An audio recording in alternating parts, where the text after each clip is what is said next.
Mm, Podemos analizar cuál es el plan militar de Israel, que es este, la ocupación de Gaza.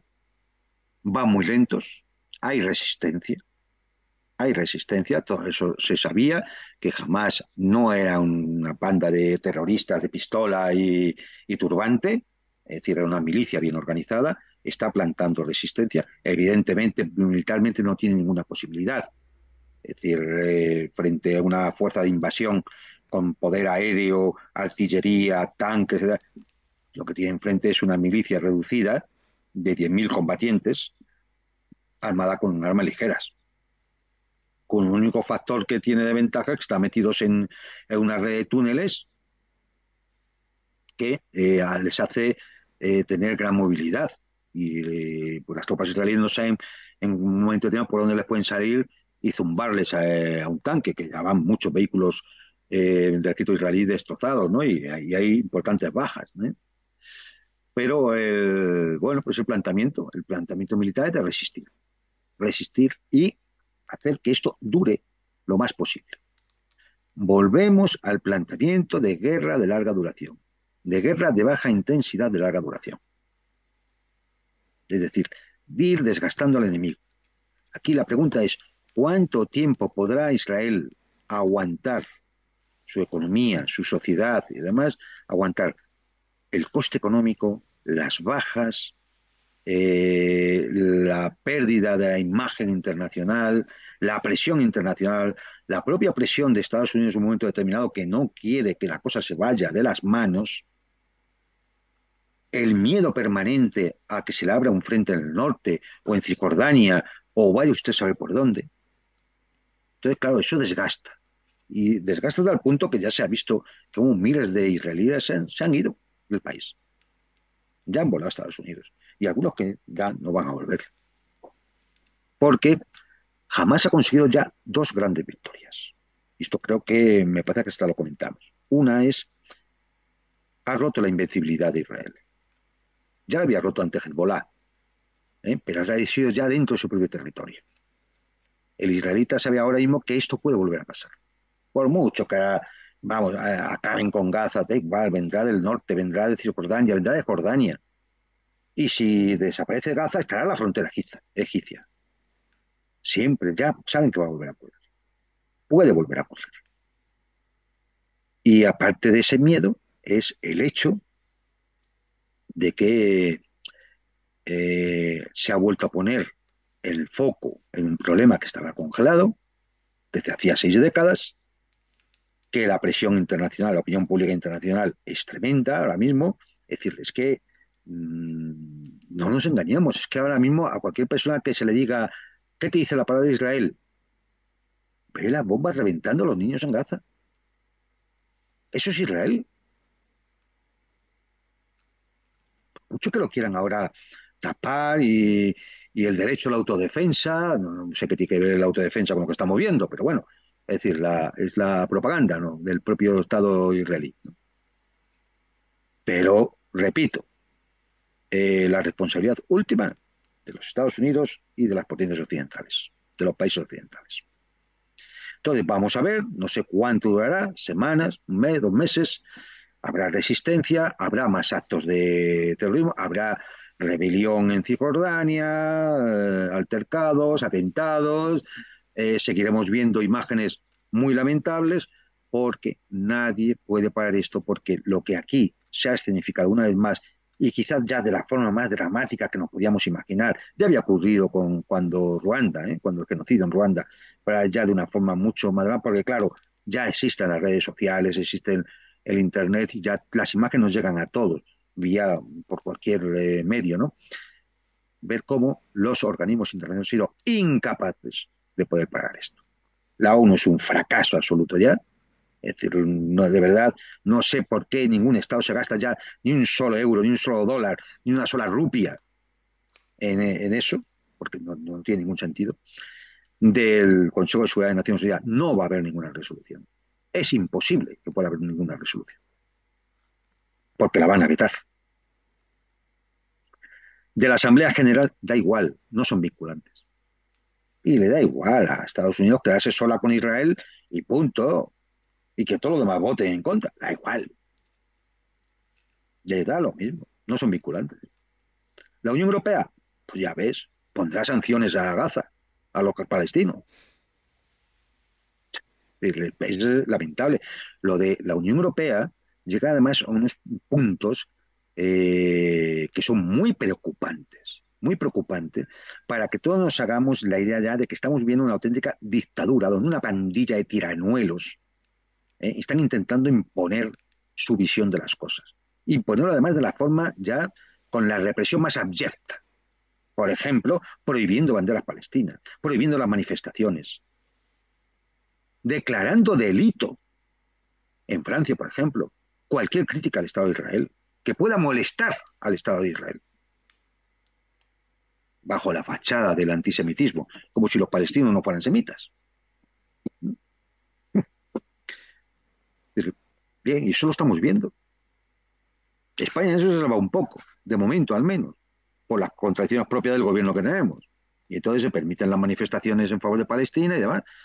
Pero la situación en Alemania igual, persiguiendo a la gente que en Estados Unidos, echando a gente de las universidades y demás por su postura crítica con Israel. Y esto lo estamos aguantando.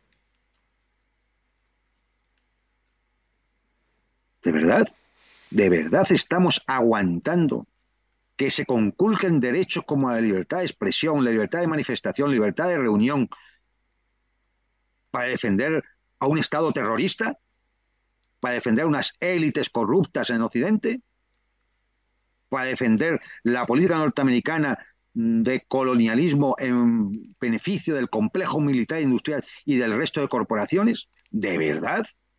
¿Y el Estado de Derecho dónde queda? ¿Y nuestras libertades?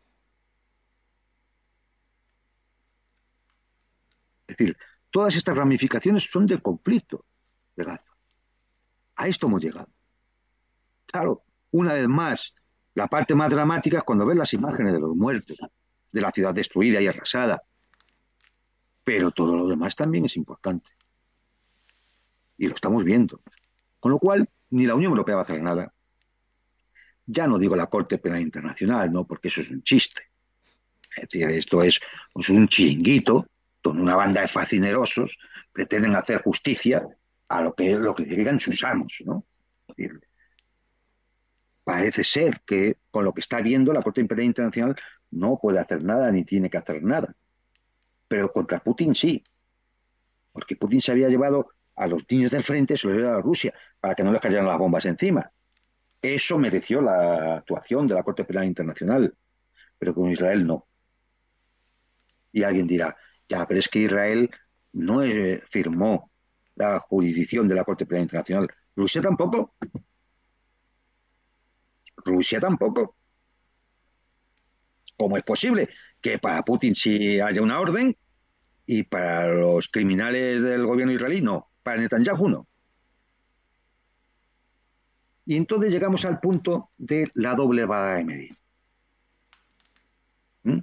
Y decimos, es evidente que hay una clara doble vara de medir. A unos se los juzga de una manera y a otros de otra. Qué injusto es esto. Es verdad, hay una doble vara de medir. Pero hay que ir más al fondo.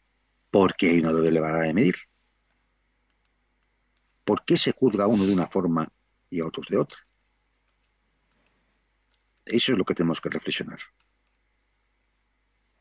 ¿Por qué si la barbaridad la hacen los míos, entonces no hay nada de lo que responder? Pero si la barbaridad la hacen, o la presunta barbaridad, la hace uno de mis enemigos, entonces, que, vamos, ni Juegos Olímpicos, ni el fútbol, ni Eurovisión, ni el ballet ruso, ni Tolstoy, ni nada, se prohíbe todo, se sanciona todo, se congelan los dineros en los bancos, los activos rusos en los bancos occidentales. Pero si lo hace uno de los nuestros, entonces no hacemos nada. Entonces el derecho de autodefensa. Entonces, ¿eso qué significa? ¿Por qué los míos sí y los tuyos no? porque yo me creo superior a ese, al otro. Y me creo superior porque soy blanco y el otro negro. No, esto es una razón circunstancial. En este caso, todos son blancos. Porque son ricos y pobres. No, en este caso son todos del mismo tipo. Son estados, son poblaciones. Hay ricos, pobres. No, no es una cuestión de clase. Afecta a la cuestión económica, claro, en la división del trabajo internacional. Pero no es la cuestión. Es el supremacismo moral. El supremacismo de yo soy los buenos, la nación indispensable, el pueblo elegido, los que estamos en el lado correcto de la historia, los que defendemos la libertad, la democracia, el mundo libre y los derechos humanos. Y los demás son los salvajes. Nosotros somos el jardín y ellos son la selva. Nosotros los civilizados y ellos los bárbaros. Ese supremacismo moral es el que ahora mismo justifica el genocidio y el que es está en la causa última de por qué cualquier ciudadano toma partido o se ve obligado o inducido a tomar partido por a lo mejor el que tiene las manos más manchadas de sangre, por ese supremacismo, el de nosotros somos los buenos y ellos los malos. ¿Mm? Porque el destino manifiesto nos hizo a nosotros ser los salvadores de la humanidad, no de la patria, no, de la humanidad. ¿Mm? Frente a ellos que son los estados gamberros, el eje del mal, los autócratas, el agresor, toda esta monserga que hemos tenido que escuchar meses y meses, cuando cualquier fantoche salía con la guerra de Putin. Y ahora el fantoche, ¿por qué no dice la guerra de Netanyahu? A ver, ¿el qué dice el fantoche ahora? Suelen vivir en palacios, para que todo el mundo los identifique, ¿eh? Los fantoches. ¿Por qué no hablan de la guerra de Netanyahu? ¿Por qué no establecen sanciones? A ver, Borrelillo, Burrell, a ver, Ursulita, ni una sola sanción. Ya la ha pedido una ministra belga, ya lo ha denunciado algún eurodiputado, ni una sola sanción. No, no solo no hay sanciones, no. Han ido de romería todos a Tel Aviv a verse con Netanyahu. Allí han estado la Ursulita, allí ha estado Trudeau, y allí ha estado, hasta Boris Johnson ha ido con ese aspecto no sé cómo decirlo, ese bufón de la corte de su majestad, de su graciosa majestad. Allí han ido todos a ver a Netanyahu.